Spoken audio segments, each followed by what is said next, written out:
Well, this hour, some oil marketing companies are in court over their failure to pay more than 220 million cedis in taxes to the state since 2019. The GRA, which is leading the prosecution, has decided to go this way after several efforts to retrieve the funds failed. These taxes were collected by the recalcitrant OMCs on petroleum products between 2018 and 2019. Reverend Dr. Amisha Dawosu Amwa is the Commissioner General of the Ghana Revenue Authority, and he's been disclosing this to George Riafi. I think that we have seen a significant improvement in the payments from the oil marketing sector as we focus more on them. For those who have not paid, as you might be aware, there are over 30 of them that we are prosecuting. You're going to have to prosecute them? Oh yes, we have started prosecuting them in the courts. And I'm sure if you speak to them, they will know. And since we started, some of them have come to negotiate and started paying. But those who will fail will continue the prosecution to its ultimate conclusion. And currently I know that there are about 30, and some of them have already appeared in the courts.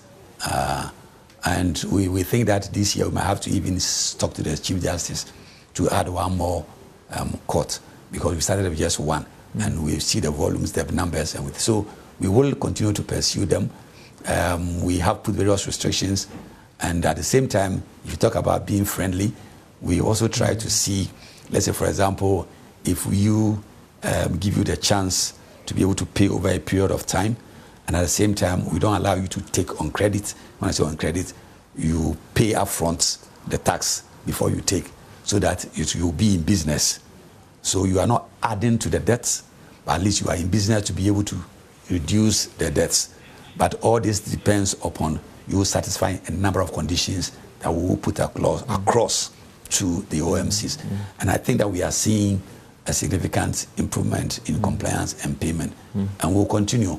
There are a number of options that we are looking at as far as increasing the compliance, and if necessary, we'll put up any of those options that we think that will ensure that they pay. Well, meanwhile, the action by the GRA demonstrates the current challenges facing most oil firms in the country. This has compelled the Ghana National Petroleum Authority to review the licensing requirement for firms. Well, away from that, the prices of Brent crude has hit its highest level in more than 7 years. This particular day, the 18th of January. Now, growing demand of optimism regarding the easing of, COVID-19 restrictions and geopolitical tensions remain some of the issues at hand, having to experience the increase in Brent crude. The commodity hit $86.84 in Asian trade, a level that has not been since the late 2014 in October. But what does this mean for petrol prices in Ghana? We shall help you appreciate what this means in some graphical representation on your screen shortly. But if the price of crude oil continues to surge, then prices of petroleum products will shoot up on the local market in Ghana, consequently leading to the increase in transport fares. Already, we do know that some oil marketing companies are selling petrol and diesel at 7 cedis per litre, respectively, amid a double-digit inflation and its subsequent hike in the cost of living. Also, the government, we do know, will rake in more revenue from export of crude oil, that's improving revenue. Well, to help us appreciate what is happening on the global scale and narrow it down to Ghana, we have Nana Mwesi VII, Executive Director of the Institute of Energy Security, joining us via Zoom. We're grateful that you could join us. Of course, we're seeing various factors influence Brent crude, the price of Brent crude on the global scale. Here in Ghana, we're seeing some OMCs already picking its particular price. Where do you stand when it comes to your analysis at the IS regarding what's happening on the geopolitical scene? Thank you, and thanks for having me, Charles. As you have recounted yourself, on the international markets, we are seeing two things happening. First, we've seen a squeeze in supply of crude oil, and also a demand for fuel, and that of crude oil. What is accounting for the falling supply of crude oil is one, OPEC members are struggling to pump at their allowed capacities because of underinvestment or outages. One of these outages was seen just a few days ago when an Iran group attacked a United Arab Emirates oil depot. Then also we see tension between Russia, a major crude exporter, and Ukraine. And so these issues are accounting for the squeeze in oil supply. But in all this, we are also seeing demand for crude oil and finished products, because comparing the first wave of COVID-19 to Omicron, you don't see any form of restriction.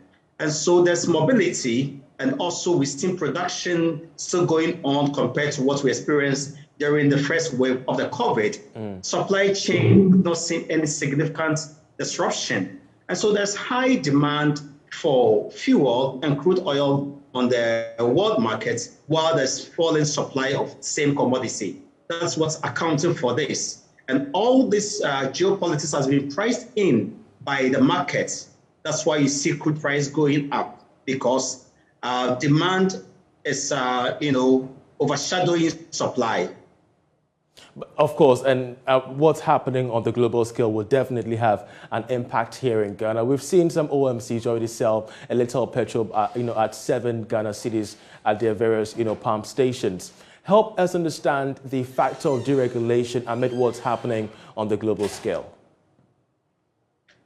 Well, when we talk about deregulation of the downstream markets, we're saying that, yes, there is a free room for supply of these products, where many parties can bring in oil, just like some oil refinery will pump oil or refine oil. Other groups can also bring in oil. So supply has been deregulated because for many years it was Total was handling that. Also, price has been deregulated to allow market forces to determine what price should be. So we are done with the era of subsidies. So realistic price will be charged at the pump. And today, we are price takers of this oil, because almost every fuel we consume as a country is imported. And definitely whatever happens on the international market will have bearing on our local markets. We use the cedi, we use the dollar to procure this commodity from the international market, but we sell these products also in cedi. So there is a forex exposure, of which will also affect the price of oil on the local markets, particularly when we are seeing depreciating of the cedi against the dollar consistently. And so when these importers, being the BDC, bring in the oil, they will factor in the international price, the freight cost, the cedi or the forex risk, and sell it to the OMCs. And the OMCs will definitely pass it on to the consumers. That's why we've seen price of local fuel going up once more. At the end of it all, the consumer is the very end of the value chain. They are benched to suffer the brunt of any particular implication, be it an upward adjustment or a lower adjustment. Help us also appreciate the analysis on the need for some buffers to, of course, shore consumers against the windfalls of pricing on the global market. Beyond the windfalls, we have existing buffers to pushing us against supply and price shocks. Unfortunately, this system or mechanisms are not working. Oil refinery is not working. The BOS system that needs to hold strategic fuel stock for us to manage the price and supply risk is also not working efficiently. So, in fact, we are left to our own fate. And the good news is that because what we are seeing on international markets, the price we are seeing today, close to $85 per barrel as of this morning, compared to our benchmark price for our crude oil sales. Government, of course, makes some windfall because the price that we pegged, we estimated that our crude oil that we produce in Ghana will sell on international markets is far lower than what is being recorded. So it means that we're going to make some gains from there. Maybe government will look at this windfall and probably temper with the taxes and levies on a liter of fuel. We've seen the freezing or the suspension of the price stabilization and recovery levy. But there are other margins, levies, and taxes that government can also hold brief or suspend or remove just to cushion consumers. Maybe government will want to consider that.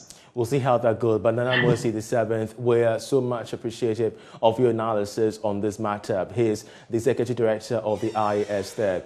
Away from that, the World Bank is committing some $40 million to the Venture Capital Trust Fund through the National Development Bank for its operations and on lending to private sector businesses. The fund, which is expected before the end of the month, will boost the capital capacity of the fund to be able to strengthen its core mandate of transforming business ideas to large business operations. The Minister of Finance, Kenneth Ofori-Atta, after swearing in the board of the fund, noted that the World Bank facility will complement other government initiatives aimed at making the Venture Capital Trust Fund a world-class state agency. Look at most of these funds that have grown. They are usually able to leverage whatever you give them by about 10 times. So with this $40 million that is coming through our resources from the World Bank, they really should be able to leverage that. And it is that type of entrepreneurship that they themselves should show. But as I mentioned, the visible hand of the state must always be there and to somehow prod them and find other resources to support them. Yeah. How soon is the money coming? I think now that we've sworn in the board, we should be looking through the next couple months to see how the releases will happen. But really, I mean, if you look at its past record and the difficulties they have had in management, I'm not sure it was a good time to put in money at that time. But I think we are at a point in time that we can trust that lessons have been learned, prosecutions have happened, governance is good, new board members and some old board members, and it's time to move forward. The former managing director of the Ghana Stock Exchange, in the meanwhile, Kofi Yamoah, has been sworn in as the board chairman of the Venture Capital Trust Fund. He will be leading the team to ensure that the fund plays a critical role in government's quest to enhance investment for SMEs and make the country a financial hub. You're still watching the marketplace. Still to come in the bulletin, the president-elect of the Association of Ghana Industries will be speaking to us shortly on key challenges threatening the life of local industries as he pinpoints key reforms in tackling these challenges. Do stay with us.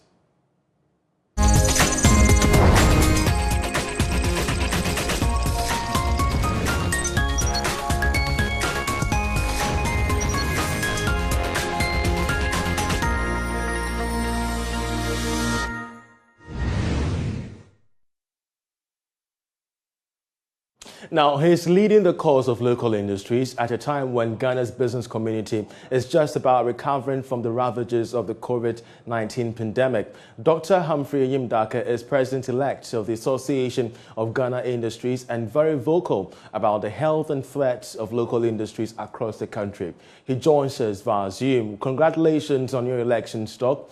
Your presidency unfolds amid serious concerns impeding the growth of and competitiveness of local industries. Of course, the benchmark policy, high cost of production, and even the downgrades from ratings agencies regarding Ghana's credit worthiness.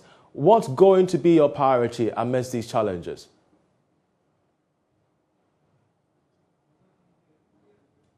Good afternoon. Thank you for the opportunity. The question says, please, could you repeat yourself again? I was distracted. Of course. You are coming on board as president of the AGI amid several challenges faced local industries in Ghana as we speak. We're talking about the recent broader stakeholder consultation on the suspension of the benchmark policy, of which the AGI has strong views on, the high cost of production, even the recent downgrade by Fitch regarding Ghana's credit worthiness. What's going to be your priority as president of the AGI?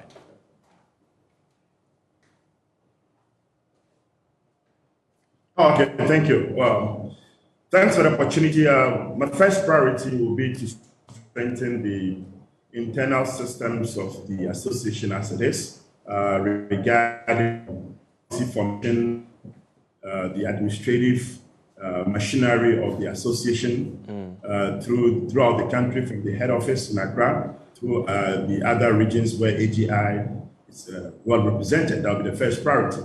And then the second priority then goes into developing a mechanism or deepening the mechanism for policy analysis and budget monitoring activities. Because the budget monitoring activities are the main document through which government deploys its intentions across the country. So we'll develop our policy and then our system for monitoring the budgetary activities that government has promised. We will do that for the private sector. Then beyond that, we have a few initiatives to strengthen the association. We have what we call the Council of Eminent Industries. We have the AGI Women in Business, all right, as well as the AGI Youth in Business. These are initiatives we seek to deploy to reach out to SMEs and individuals, complementing government effort regarding entrepreneurship mindset and developing the entrepreneurial mind of the Ghanaian populace, especially the youth. So those will be the major focus of my administration, to strengthen the AGI and support any government coming into being to deploy and create jobs for the teeming youth and the women in business. The AGI has held, a series of press engagements regarding the benchmark value and the fact that local industries could be under threat, when it comes to the competitiveness of the stance if government does not raise in, reversing this entire benchmark value. We currently do know that there is a broader stakeholder consultation regarding this matter, but help us appreciate how things are going in terms of the progress within this broader consultation so far. Well, AGI has stated its position. Our position was based on research and the activities of our various enterprises in the various sectors that we compiled and presented to the Ministry of Finance. These are well-researched, data-based advocacy, and therefore, as they are data and they are scientifically collected in terms of research, that position is unchanged as long as policy does not favor it. So AGI is resolute on its position. We engage in government. We believe that is the right route for government to create sustainable jobs to complement its developmental paradigm in the space of industrialization. And therefore, we are engaging government with research, and we believe government will do what is needful for the country regarding industrialization. It isn't an issue of AGI not willing to be reasonable, but this is scientific data that we have tabled for consideration. We know what the consequences will be, and we have indicated to government what the likely consequences will be into the future. And therefore, we believe this will support government in reversing the various difficulties coming across as a result of COVID and other related economic difficulties. Well, let's end, Doctor, on the Fitch ratings, Ghana being, downgraded from B to a B- with a negative outlook. Of course, the challenges that local, industries could be facing is the access to credit and the cost regarding the access to credit. What are your members telling you regarding the situation at hand, when it comes to the ratings of Ghana's credit worthiness? Well, once the rating comes out, there are implications in terms of government's ability to raise international funding to complement its deficit. And in the reverse, government then focuses on domestic borrowing. The domestic borrowing has consequences for the private sector in terms of raising significant funding for our various businesses. Our cry is that government will be very innovative in generating domestic revenue to shore up its appetite for credit, such that it will not crowd out the private sector's relationship with our commercial banks. Secondly, we also need to send the concern that government needs to manage its priorities carefully, such that it will not stifle growth in terms of contraction. Because once government does not raise the reasonable funding to bridge the gap, there could be austerity. And if that becomes the case, contraction and growth will be affected. Our prayer is that government will be very innovative in domestic revenue mobilization such that the growth target and anticipation for the private sector and the country as a whole will not be affected. We know such ratings are periodical, and therefore into the year, definitely once government policy priorities and policy strategies are rolled out and approved in Parliament, the rating position might change and aid government raking the relevant funding to do its various projects such that there will not be contraction and growth will come into the country such that we all benefit from it one way or the other. Dr. Humphrey Yimdaka, we're grateful that you could join us, and congratulations once again. We hope to have more engagement in the future. He's the newly elected president of the AGI there. Away from that, the Design and Technology Institute is bent on strengthening public-private partnerships. According to its Chief Executive Officer, Constance Elizabeth Swanica, the institute is ready to work with the Ghana Standards Authority to implement the precision quality that will seek to standardize and enhance the development and testing of prototype products to meet Ghana's industrial needs for artisans. She spoke to Joy Business at the signing of a memorandum of understanding between the DTI and the Ghana Standards Authority. We have more.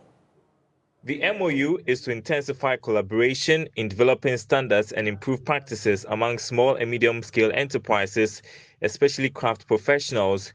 It also forms part of DTI's collaborative strategy to work with key stakeholders to achieve the objective of transforming the TVET livelihood program for sustainable jobs, which seeks to enable 3 million young people, particularly women, to access dignified and fulfilling work opportunities by 2030. Here is the Chief Executive Officer for the Design and Technology Institute, Constance Elizabeth Swanica. The importance of today's signing of the MOU is really to signify the need for private sector to work more closely with the public sector. In our case, the mandate of the Design and Technology Institute is to really push for the agenda of the need to certify the informal sector, most importantly the artisanal sector. I think big on the agenda is the need for job creation and how do we unlock the potential for high quality jobs. Industry has very high standards. Customers also have very high expectations of, if you're buying anything and you're also demanding service, there's the need to have quality goods and services coming out. The Director General of the Ghana Standards Authority, Professor Alex Dodu, believes standardization of artisanal work across the country will create more jobs. On one hand, we've actually started working with DTI already. Our focus is that how do you formalize the informal sector, and how also do you create jobs for people in carpentry, masonry, metal fabrication, deep sea welding. We need to develop a standard, and the request we expect is by Monday, so that we would form a technical committee in line with how we do the standards. That will involve all the stakeholders. Once you have a standard, you can certify or license to that standard, and that is the next step for us. The 3-year project seeks to create 40,000 direct and indirect job opportunities for the youth, especially young women, through TVET. Under the project, DTI will work with the Ghana Standards Authority to develop standards that will guide the development and testing of prototype products that will serve the ever-growing industrial needs of Ghana and the sub-region. James Ishen's report for Joy Business. That'll be it for The Marketplace. I'm Charles Ayete. For me and the rest of the production team, many thanks for watching.